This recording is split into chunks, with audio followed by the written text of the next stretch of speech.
bem-vindo! Você está ouvindo o episódio número 21 do NovoCast, o podcast do Novo. Inscreva-se no NovoCast na sua plataforma favorita e compartilhe. O Índice de Liberdade Econômica é uma classificação que avalia o grau de liberdade econômica de 180 países.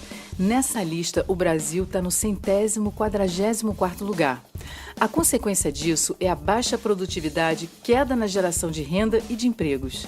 Mandatários do Novo, no estado de São Paulo e na Câmara, apresentaram medidas que facilitam a atuação do empreendedor, que foram aprovadas na Alesp, mas vetadas pelo governador João Dória. Sobre o assunto, chamamos os deputados estaduais da bancada do Novo na Alesp, Ricardo Melão e Sérgio Vitor, e o deputado federal do Novo em São Paulo, Alexis Fontaine.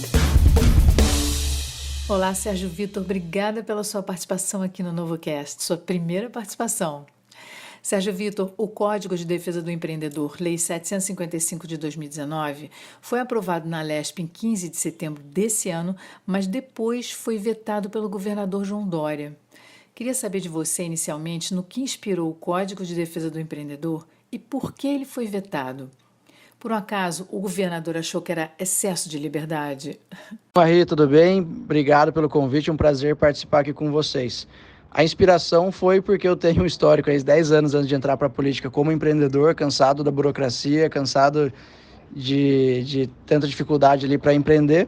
E agora que eu estou aqui num cargo legislativo e após a aprovação da Lei de Liberdade Econômica, a gente tentou pegar medidas que fossem facilitar a vida do empreendedor ali na ponta. Tem vários pontos que eu vou trabalhar aqui mais tarde, mas esse projeto foi construído com várias entidades, inclusive com a Secretaria de Desenvolvimento Econômico do Estado, e a gente não entendeu o veto. Talvez seja isso, talvez seja o caso de excesso de liberdade, e eu acho que também foi um pouco de retaliação pelo fato da gente ter trabalhado muito para obstruir e opor um projeto de lei 529, que ficou conhecido, né, que aumentava o imposto aqui no estado de São Paulo. A gente fica sem entender, perde o empreendedor, perdemos todos nós para um ambiente de negócio melhor aqui no estado de São Paulo. Alexis, bem-vindo de volta ao NovoCast.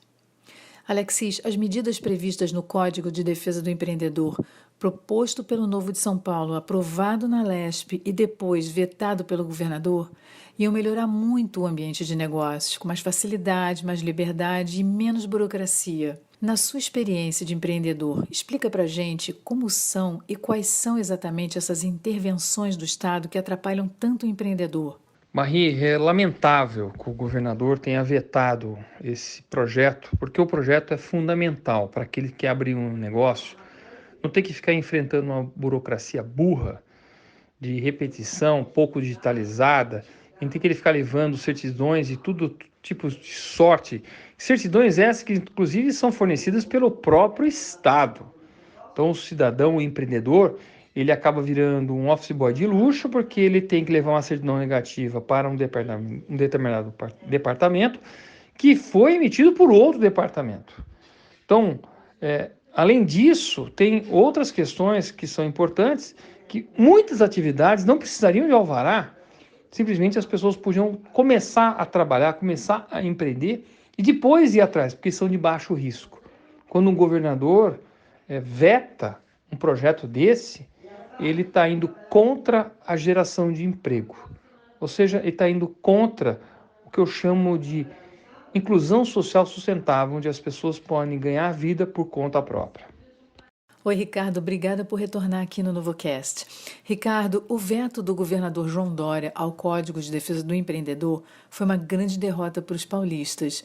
Em tempos de pandemia, de recuperação econômica, o que você teria a dizer hoje diretamente ao governador sobre esse veto? Maria, o prazer é todo meu de estar aqui sempre no NovoCast. O que eu tenho a dizer para o nosso governador é que eu lamento muito, lamento extremamente, porque ele que se diz um liberal perdeu uma grande oportunidade de ter uma legislação aqui que iria não só facilitar o surgimento de novos empreendimentos, como também ajudar a se defender das arbitrariedades que o Estado muitas vezes comete os empreendedores atuais que tanto sofreram nessa pandemia.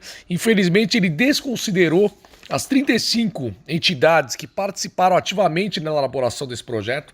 Ele desconsiderou todo o parecer de equipes técnicas envolvidas, não só o pessoal do jurídico, da Assembleia Legislativa de São Paulo, como também pessoas da Procuradoria do Estado, da Secretaria de Desenvolvimento Econômico, que também participou da elaboração desse projeto, inclusive realizando audiências públicas na própria secretaria. Então, infelizmente, ele perdeu essa oportunidade, não entendeu direito o projeto, isso fica muito claro no veto.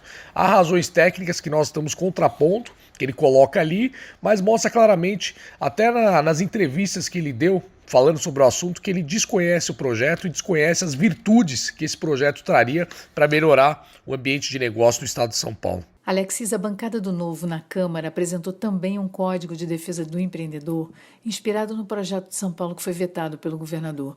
Embora o país precise ainda aprovar reformas estruturais muito importantes, como a reforma tributária e a reforma administrativa, a aprovação do Código de Defesa do Empreendedor, que vocês apresentaram aí na Câmara, pode melhorar significativamente o ambiente de negócios? Qual é a sua expectativa para a tramitação do projeto? Mas faz um conjunto de ações e de reformas importantes. É óbvio que as reformas estruturais, como a administrativa, tributária, são extremamente importantes para o negócio. Mas mesmo que eu tenha essas leis e seja extremamente complicado, difícil, pouco acessível, porque as regras burocráticas, os procedimentos burocráticos são pouco claros, redundantes e de exigências que são descabidas, você também inibe muito o desenvolvimento do empreendedor. E o empreendedor ele vai tentar empreender onde é mais fácil. E obviamente que todo empreendedor quer fazer conforme as regras, conforme o jogo. Ele não quer fazer fora do jogo. Mas se a complexidade é tal, todo mundo acaba andando muito no limite entre o que é correto e não é correto para tentar se regularizar. Portanto, o Código de Defesa do Empreendedor é muito importante, mas as reformas estruturais são fundamentais. Sérgio Vitor, o que vai acontecer agora? Quais são os próximos passos? Vocês vão aguardar o resultado de votação do projeto proposto pela bancada do Novo na Câmara, que, aliás, foi inspirado no Código de Defesa do Empreendedor, elaborado aí por vocês? Agora tem alguns caminhos, né? A gente pode tentar derrubar o veto, mas como a casa é muito presidencialista e a Assembleia Legislativa é historicamente até conhecida como puxadinho do governo, vai ser muito difícil, vai depender de uma negociação muito boa aqui para a gente conseguir pôr o veto em pauta e ter a votação para derrubá-lo. E o engraçado é que esse projeto de lei foi aprovado por unanimidade aqui na Assembleia, né? E o outro caminho, como a gente também está sugerindo, é que o próprio governo, caso ele acredite nessas medidas também, possa protocolar um projeto de lei e ajustar essas medidas também por eles mesmos, né? Não precisa sair da gente. A gente protocolou, a gente adoraria que tivesse sido sancionado, mas para a gente o mais importante é o resultado final, que é um ambiente de negócio mais favorável. Então, tem a possibilidade do governador, talvez remota, né? Mas apresentar um projeto similar e aprovar. E a gente espera também que lá no Congresso tenha o Código de Defesa do Empreendedor, né, que está tramitando na Câmara, possa passar e colocar alguns critérios melhores, que também vai refletir aqui no estado de São Paulo, mesmo dependendo de uma regulamentação. Talvez seja mais fácil ser aprovado lá, onde já foi aprovada a Lei de Liberdade Econômica, do que aqui, pelo jeito. Ricardo, o Código de Defesa do Empreendedor previa a redução do tempo que o empreendedor gastaria com burocracias e a proteção contra interferências indevidas do Estado. Explica para os nossos ouvintes que interferências todas são essas. São diversas interferências e um dos objetivos do Código de Defesa do Empreendedor era justamente criar dispositivos nos quais o empreendedor pudesse se socorrer dessas interferências que a gente sabe que acontecem sempre por parte do Estado e arbitrariedades também na atividade empreendedora. Uma delas, por exemplo, é a exigência para cada norma que for sair, que afetar a cadeia empreendedora, ser feita uma análise de impacto regulatório para que se dimensione os prós e contras dessas normas, quem serão as pessoas afetadas e possa se dimensionar exatamente se é uma lei que vai ajudar ou atrapalhar. Através dessa análise, muita gente vai descobrir que são leis que mais atrapalham do que ajudam na atividade empreendedora e para a sociedade, né, prejudicando a sociedade como um todo. Outro instrumento que a gente cria contra uma interferência indevida, por exemplo, é o IADD, o Incidente Administrativo Documentação Desnecessária. O que acontece? Hoje, é muito comum o poder público ficar exigindo uma série de documentos que muitas vezes não tem nada a ver com o empreendimento que a pessoa quer realizar E isso acaba sendo um empecilho para que a pessoa sempre esteja em situação irregular e não consiga prosseguir com a sua atividade. Através desse instrumento, a gente cria um recurso a mais na esfera administrativa para que o empreendedor possa recorrer toda vez que isso acontecer. Inclusive, a gente coloca um prazo de 5 dias, no máximo, para que o Estado responda. Então, foi lá um fiscal, exigiu, um agente público exigiu ali um documento que você considera totalmente desnecessário, que não tem nada a ver com o seu negócio, você poderia entrar com recurso na esfera administrativa para que o poder público respondesse se havia necessidade ou não mesmo daquele documento. Isso possibilitaria uma defesa do empreendedor em relação a maus agentes públicos que cometem muitas vezes esses atos e gerando dificuldades para tentar ganhar alguma facilidade. Entre diversos outros mecanismos que nós criamos para evitar interferências, como por exemplo a cláusula de não surpresa. Toda vez sair uma norma, um normativo que for afetar também a cadeia empreendedora, você dá um prazo para que o empreendedor possa se adaptar e não ser mais pego de surpresa, o que atrapalha todo um planejamento que a gente sabe que é feito e que quando sai uma norma da noite para o dia simplesmente pega o empreendedor de surpresa e muitas vezes destrói todo um negócio ou todo um planejamento futuro aí para um negócio. Então basicamente são esses, tem outros também, mas esses são alguns exemplos de interferências que a gente visa no Código de Defesa do Empreendedor, gerar um instrumento para que eles possam se defender delas. Alexis, já agradecendo a sua participação aqui no NovoCast, você pode dar alguns exemplos para a gente de países que são mais livres economicamente e como funciona em geral os processos de abertura, de encerramento de empresas e a influência dessa facilidade na geração de riqueza e no desenvolvimento desses países? Muito obrigada e até a próxima. Aí, países dinâmicos, que nós estamos vendo aí, Austrália, Nova Zelândia, os Estados Unidos, mesmo o Japão. Para você abrir um negócio é extremamente intuitivo, fácil. A Estônia também, todo mundo comenta muito. E encerrar um negócio também é importante. No Brasil isso tem uma deficiência muito grande. Você fechar um negócio é uma via sacra. É você praticamente condenado a nunca mais poder empreender. Quando a gente tem essa movimentação, esse dinamismo, nós estamos assim, bem a pujança do empreendedorismo, de abrir negócios, de inovações, de testando. Lembrando que sempre o empreendedorismo não é só uma história de sucesso, tem histórias de fracasso também, tentativas e erro. Mas se a gente tem um dinamismo, isso é como plantas numa selva que morre e nasce rapidamente.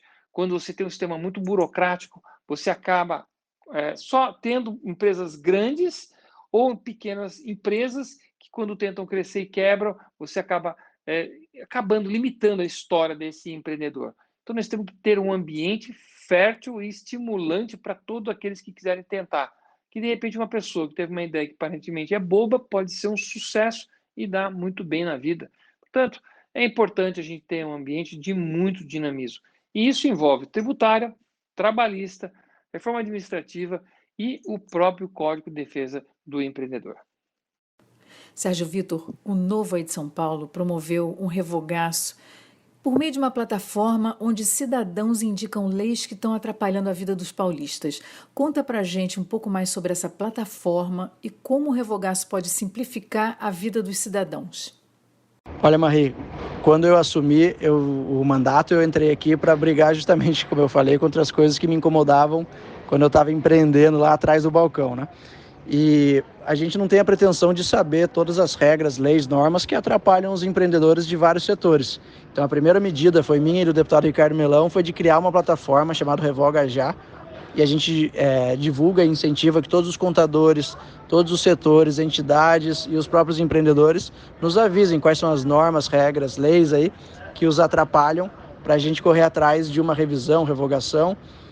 Obviamente que o processo de revogação também não é tão simples, É o mesmo processo de uma aprovação de lei.